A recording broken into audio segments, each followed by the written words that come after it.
De começar o vídeo, passando para lembrar vocês que os ingressos para o episódio ao vivo já estão quase esgotados. Vai ser dia 28 de setembro, às 2 da tarde, aqui em São Paulo. Então, se você quiser estar lá com a gente e assistir, corre pro link da descrição e adquira o de vocês. A cidade de Springfield, nos Estados Unidos, tem um dos casos criminais mais famosos que a gente conhece, o da Didi e da Gypsy Rose. Mas vocês sabiam que um outro caso aconteceu lá e se tornou um dos mistérios sem solução mais bizarros que existem? Bem-vindos a mais um vídeo no canal. Se você gosta de conteúdo assustador, bizarro e misterioso, você tá no lugar certo. Toda semana tem pelo menos 3 vídeos longos, todo dia tem vídeo curto, então tem muito conteúdo pra vocês. Se você gosta desse tipo de conteúdo, não esquece de deixar seu like, se inscrever no canal, comentar outros temas que vocês querem ver aqui. As fontes e os créditos são sempre na descrição do vídeo. Quero pedir desculpas hoje porque eu tô um pouco rouca, minha garganta tá meio zoada e eu tô gravando fora do meu escritório porque tá muito bagunçado lá, então eu decidi que eu não vou arrumar agora e vou gravar na sala. Enfim, eu sei que ultimamente a gente tem falado de muitos mistérios sem solução e eu não gosto muito desse tipo de caso porque, enfim, não tem solução e a gente fica super curioso. Mas pra me redimir, esse aqui é um dos mais misteriosos e um dos mais famosos nesse tipo de caso. Então, eu garanto que vai ter um entretenimento aí. Agora, sem mais enrolação, bora pra história.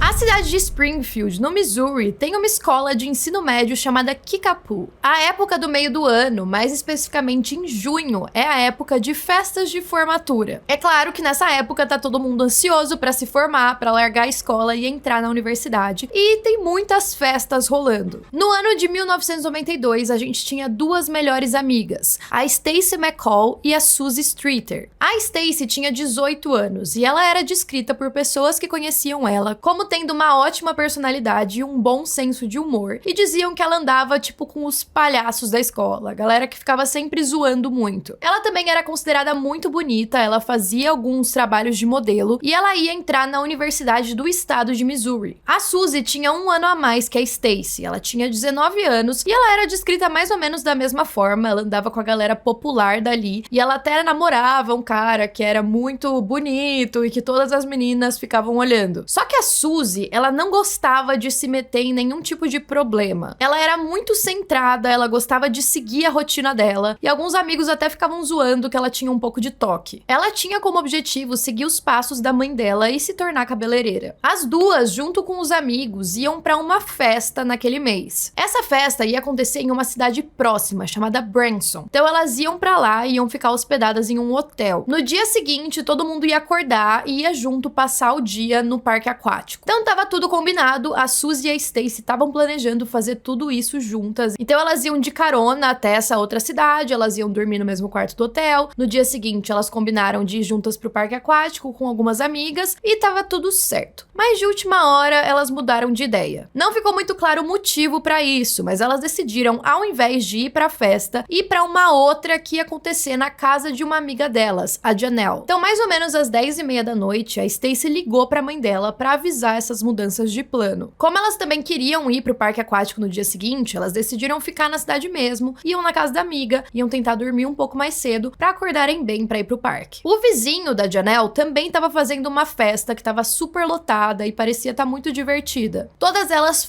frequentaram a festa e foram embora por volta das 2 da manhã. Elas iam dormir na casa da Janelle, mas quando elas chegaram na casa dela, elas viram que tava muito lotada. Tinham parentes dela que estavam ali pra comemoração de formatura e estavam hospedados lá também. E aí a Suzy e a Stacy perceberam que se elas decidissem ficar lá, elas iam dormir muito desconfortáveis. A Suzy conversou com a Stacy e perguntou se ela gostaria de ir dormir na casa dela, que a mãe dela tava lá, elas iam dormir, no dia seguinte elas iam acordar, voltar pra casa da Janelle e aí todo mundo ia junto pro parque aquático. Eu sei que tá ficando um pouco confusa essa linha do tempo, mas logo vocês vão entender. A Suzy e a mãe, a Cheryl, estavam morando nessa nova casa fazia pouco tempo, porque a Cheryl tinha acabado de se divorciar do pai da Suzy. Então elas chegaram em casa de carro, trocaram de roupa e foram dormir. Na manhã seguinte, a Janelle ligou pra Suzy por volta das 8 da manhã, que era o horário em que elas tinham combinado de sair pra ir pro parque aquático, porque as duas ainda não estavam na casa dela e elas iam se atrasar. Só que ninguém atendeu o telefone, caía na caixa postal. Lembrando que a gente tá no ano de 1992, ninguém tinha celular ainda, ela tava ligando pra casa da Cheryl e da Suzy. Agora, tava todo mundo esperando por elas pra poder sair e fazer fazer essa viagem. E aí a Janelle pensou, bom, as duas foram dormir tarde, elas ficaram bebendo na festa, talvez elas simplesmente não ouviram o despertador tocar e estão dormindo ainda. Vamos lá ver o que tá acontecendo. A Janelle e o namorado pegaram o carro e foram até a casa por volta das 9 da manhã. Quando eles chegaram, eles perceberam que tinham 3 carros do lado de fora da casa, que seria o carro da mãe da Suzy, o carro da Suzy e o da Stacy. Ou seja, elas estavam ali. O casal foi então se dirigindo para a entrada da casa e eles perceberam que a luz que ficava logo ao lado da porta, ali na entrada, estava quebrada. Mas era estranho, porque era uma lâmpada que ficava dentro de um negocinho de vidro e essa parte de vidro por fora da lâmpada estava quebrada e tinha vidro espalhado pelo chão, mas a lâmpada não. A lâmpada estava intacta. E aí o Mike, o namorado da Janelle, até avisou ela, falou, olha, toma cuidado, não pisa aí, senão você vai se machucar. A Janelle estava descalça. Eles não pensaram muito sobre isso, bateram na porta e ficaram esperando alguém atender. Mas depois de alguns minutos, ninguém tinha vindo abrir pra eles. Eles tentaram a maçaneta e perceberam que a porta estava destrancada. A casa estava bem silenciosa, a TV ainda estava ligada e o cachorro da família ainda estava lá, só que ele estava parecendo bem ansioso. Eles também encontraram as bolsas das 3 mulheres. Elas estavam no chão, todas juntas, e as joias, maquiagens, tudo ali de valor e importante pra elas que elas teriam usado na noite anterior, também estavam na casa. Parecia que elas tinham acabado de sair. Então a Janelle pensou,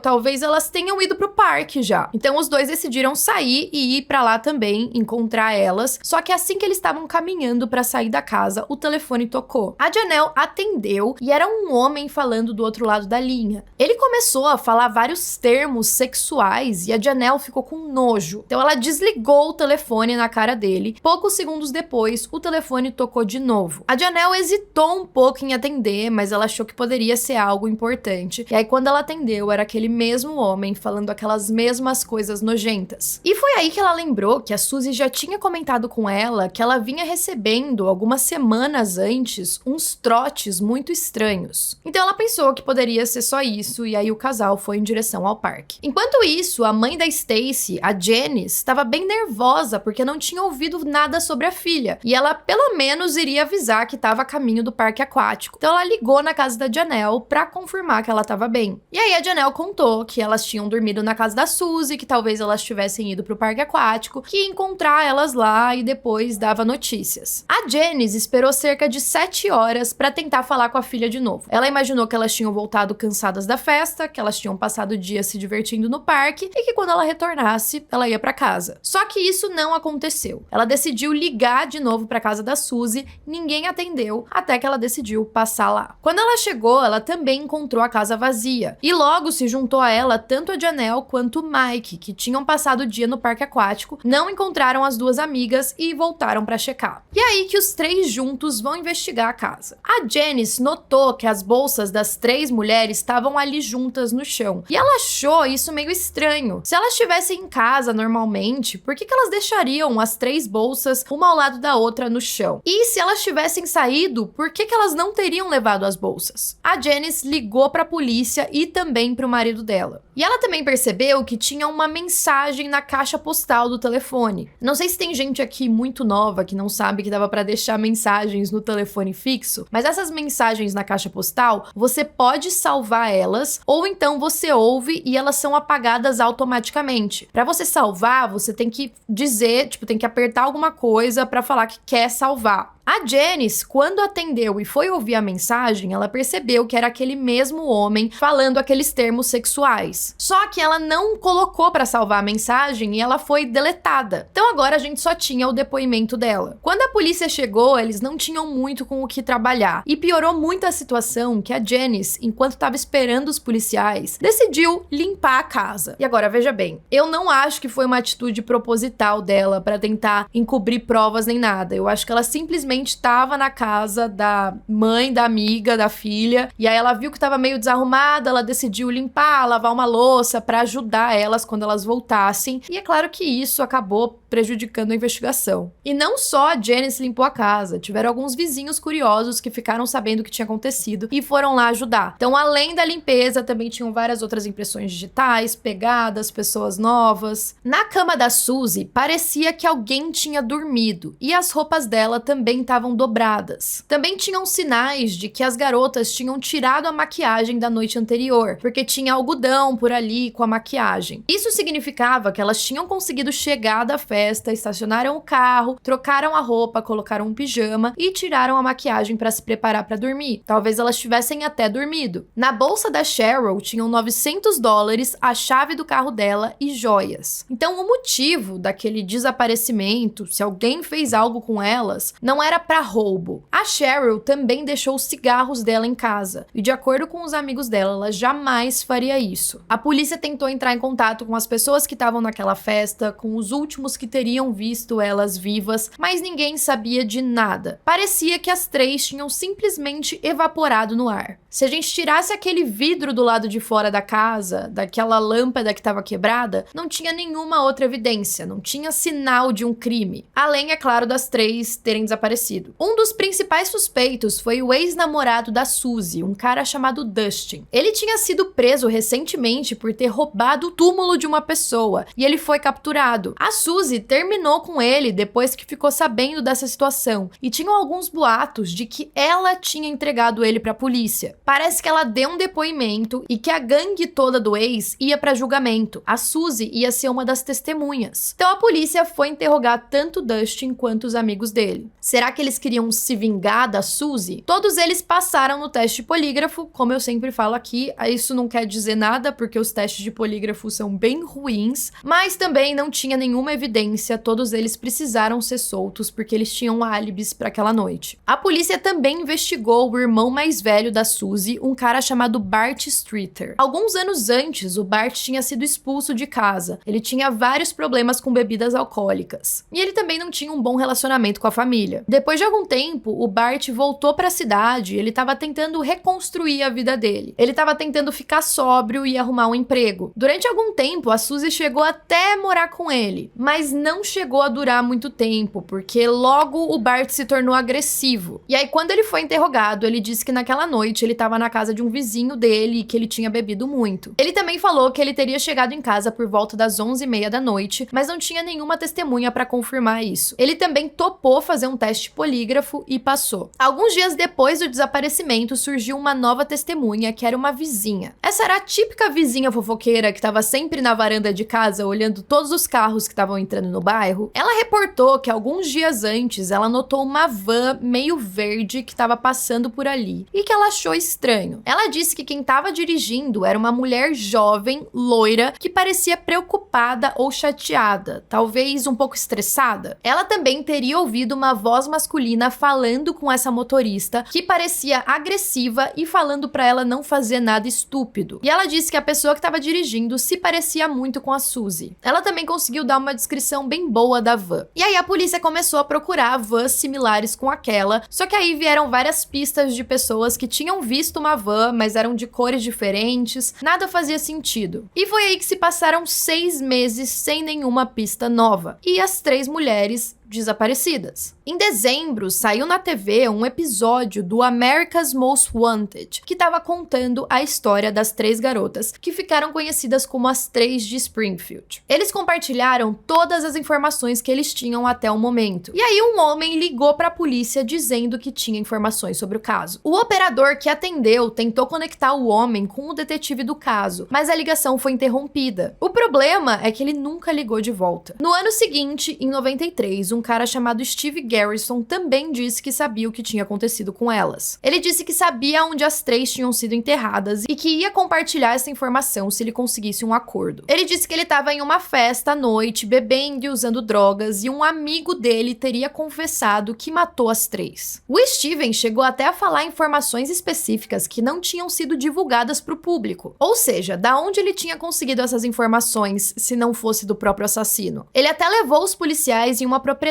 que era um lugar que já tinha sido mencionado em um outro caso de 2 garotas desaparecidas nos anos 90. Os policiais encontraram algo lá, só que eles fizeram com que o Steven assinasse um tipo de acordo em que ele não poderia comentar sobre o caso, nem mesmo sobre qualquer coisa que eles tivessem encontrado na propriedade. Muito bizarro, né? O Steven também tinha um passado. Ele tinha ficado preso por 40 anos. Isso por sequestro e estupro de uma garota que tinha desaparecido. Uma outra pista veio e-mail da Flórida, sugerindo que o responsável era um cara chamado Robert Cox. O Robert era do exército e ele já tinha sido condenado por matar uma garota na Flórida. Ele tinha morado em Springfield, onde as garotas desapareceram, e ele também trabalhou no mesmo local do pai da Stacy. Então isso poderia significar que ele conhecia elas. Ele forneceu um álibi e disse que naquele dia ele estava em um torneio de golfe com os pais e que no dia seguinte ele levou a namorada dele na igreja. E até então a namorada tinha confirmado esse álibi. Não tinha nenhuma evidência contra ele, ele também foi solto. Só que aí no ano seguinte, em 94, o Robert foi preso de novo e a namorada dele decidiu hablar. Ela retirou o álibi dela e disse que tinha mentido por ele. E esse cara é muito suspeito. 2 anos depois, quando ele estava preso, ele falou para uma repórter que ele sabia o que tinha acontecido com elas. Ele disse que sabia que elas estavam mortas. E aí, quando perguntaram para ele como que ele sabia e tal, ele falou: eu não sei, eu só tenho certeza que elas estão mortas. Depois de 5 anos do desaparecimento, em 97, elas foram declaradas legalmente mortas, afinal, não tinha nenhuma evidência e eu acho que é um prazo comum que as pessoas dão para isso. E também foi nessa época que os policiais pararam de trabalhar ativamente no caso. Em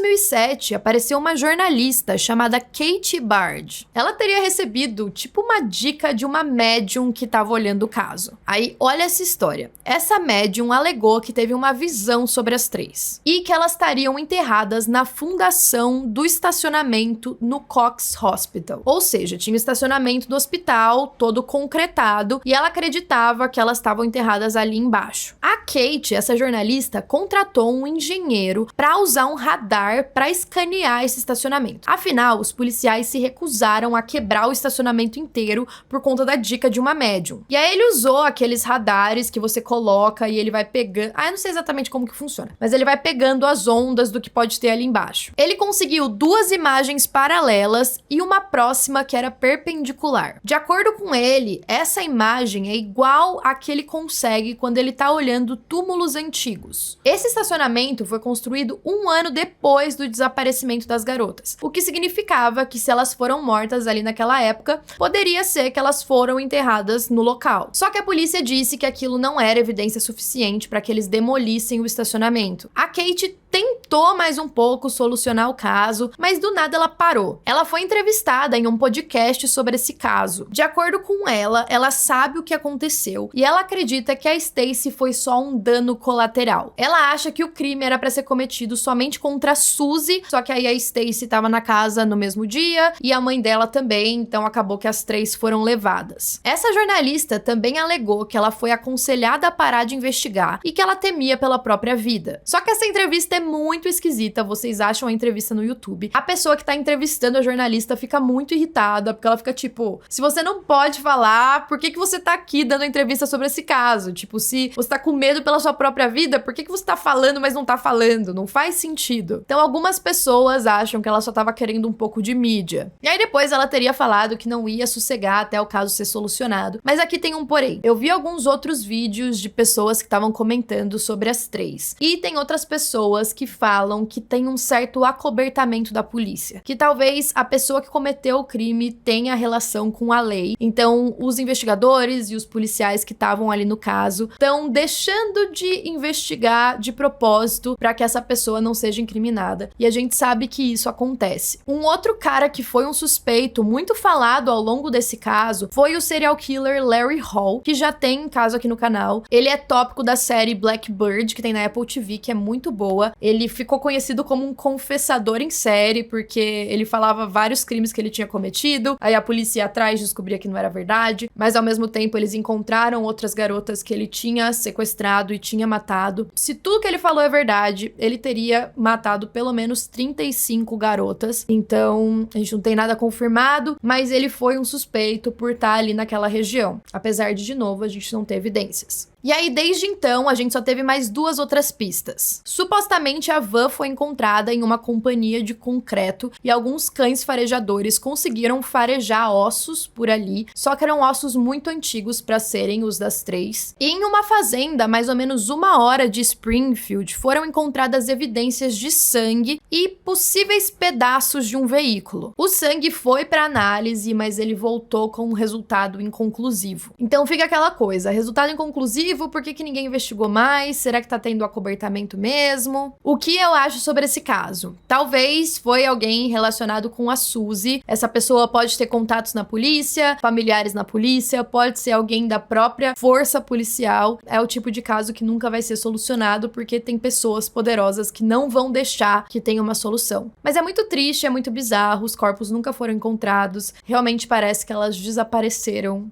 do nada. Enfim, esse foi o caso de hoje. Comentem aí o que vocês acharam e até a próxima.